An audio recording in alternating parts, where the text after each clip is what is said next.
Hey, Francesca, it's good to see you again.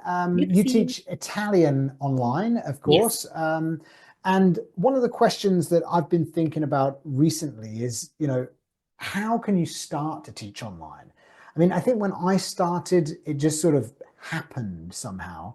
But I think there might be a lot of people out there thinking about teaching online or wanting to start to teach online. So yeah, maybe you have some advice for them. I mean, how can you start to teach online? Okay, yeah. So let's start off with basic equipment. Of course, you need a laptop or a computer with a webcam to see your Hmm. students and possibly good lighting that helps.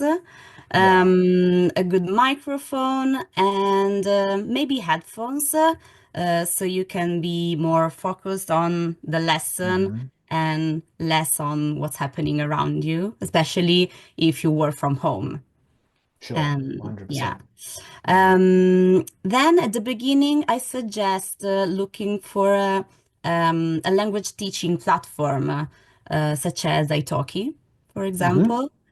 Sure. Um, so where you can create your teacher profile, telling something about you, about your teaching style, and what kinds of lessons you want to teach. And I suggest that because at the beginning it's easier, so you don't have to scan the whole internet looking for Sure. students. But yeah, students go to the platform already looking for a teacher. So Mm. you're left with trying to make them want to have a class with you. Yeah. Right. So it's kind of a captive audience, right? They're already there to have a Yeah. lesson. So now you've just got to convince them, like, have a lesson with me. Yeah, Exactly, exactly. sure. Yeah, but it's a little bit less overwhelming. Mm, Yeah. mm, for sure. Of course, you're gonna need a communication tool, a communication system. It can be Zoom, it can be Skype. Some language platforms already have their own communication Mm, tool, but I suggest having another one anyway, because mm. technical issues can happen, and it's good to have a plan B. Yes, and just to add to that as well, with communication systems, I think it's worth thinking about what you get as well. Because, for example, Zoom is great, but if you have the free account, then you can't have multiple people joining, and Yeah. you also there's a time limit. I think it's like 40 minutes, and Yeah. if you're going to teach for an hour, it's annoying to keep ending that and whatever. But and and to add to this as well, a lot of people in the West might use Microsoft Teams or Google Mm-mm. Meet or something. But if your students are in Russia or China, they might have problems using some of those things. So, yeah, it's worth thinking about that for a while and doing a bit of research to see which would be the best for you. Exactly. Yeah, Yeah, something that works both for you and your students. definitely. Definitely. Yeah. Mm. What else? Of course, you're gonna be paid online, so Yeah. you need some kind of payment system. It can be a digital bank account or a payment system such as PayPal, Stripe. Also, as you said, for communication tools, these can vary as well from country to country, Hmm. from platform to platform. So it's better to look into it before, do some research and see what's more convenient and also that can be used from Mm. everyone. Yes, like that's a key point where it can be used and how you're going to get access to your money. I mean, a lot of these payment systems and a lot of these platforms, they work in US dollars. And Mm-mm, if you're yeah, not in America, um, exchanging your money and then getting it into your bank account wherever you are can sometimes actually cost quite a lot.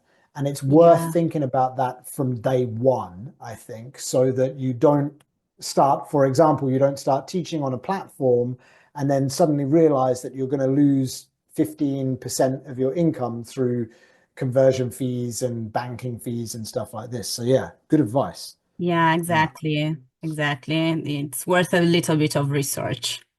definitely. Definitely. Yeah.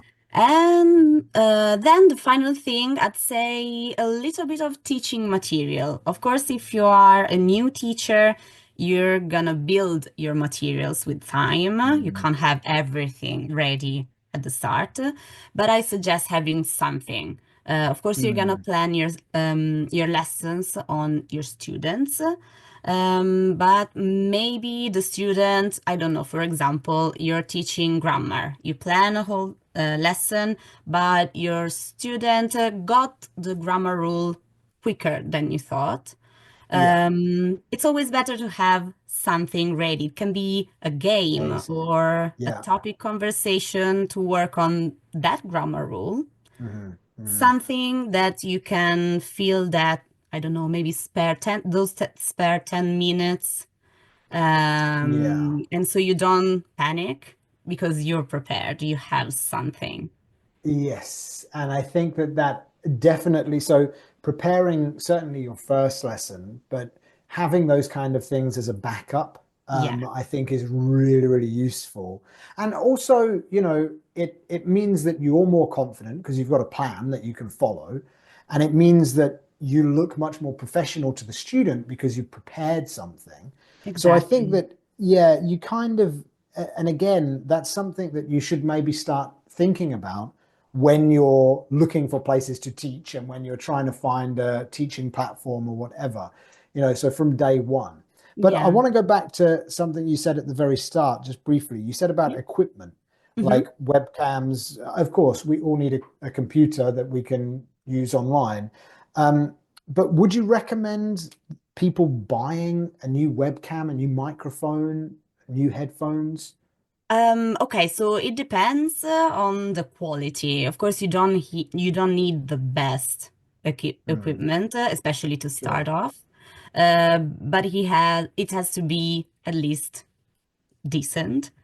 Mm, So yeah, just to make sure that your students can listen to you and hear you well, they yeah. can see you. So for example, for me, I don't have the best lighting, but Mm. they can see me. It's yeah, I mean, obviously it's not cinema quality, but Yeah. it is perfectly fine. Yeah, I think my advice would be open up your laptop, go on Zoom or Google Meets, record yourself, and then Yes. see what it looks like. I mean, if you because some webcams on laptops are really good quality, others are really bad quality. Yeah, And I think maybe even more important than the camera quality is the microphone.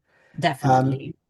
I get a lot of students that join my lessons where the microphone is just the microphone that's on their laptop. Mhm. And depending on wherever the microphone's located, if it's located next to the kind of working parts of the laptop, you can sometimes hear the fan of the computer go Yeah, in the background. And if that's your teacher like that, then it can be really difficult to follow and a reason not to book another class. So I would recommend like testing it out. And then if you yeah, need to buying like, I mean, I've got a really cheap mic. I think it cost about $20 that I just clip on here. yeah. It But yeah, doesn't I need mean, to have it doesn't have to be professional, but yeah, yeah, 100%. Yeah. Yeah. So, Francesca, I mean, I think there's some great points to get started. I'm sure if anyone's like thinking about teaching and wondering how they can do it, there's some good starting points there. And of course, if anyone's watching that has any questions for me or Francesca, send them in the comments down below and we'll get back to you soon. But Francesca, I know that you're busy. I know you've got a lot of lessons, or I hope that you do yeah, throughout the week. So, I'll let you go, but of course, we'll get together with the other teachers at some point and have a discussion. Maybe we'll go a bit of a deep dive into these points and look at them in a bit more detail. So, Francesca, I perfect. want to say thank you for your information, and Thank you, I look Ian. forward to seeing you again. And you, thank you. Bye bye. Cheers. Bye bye.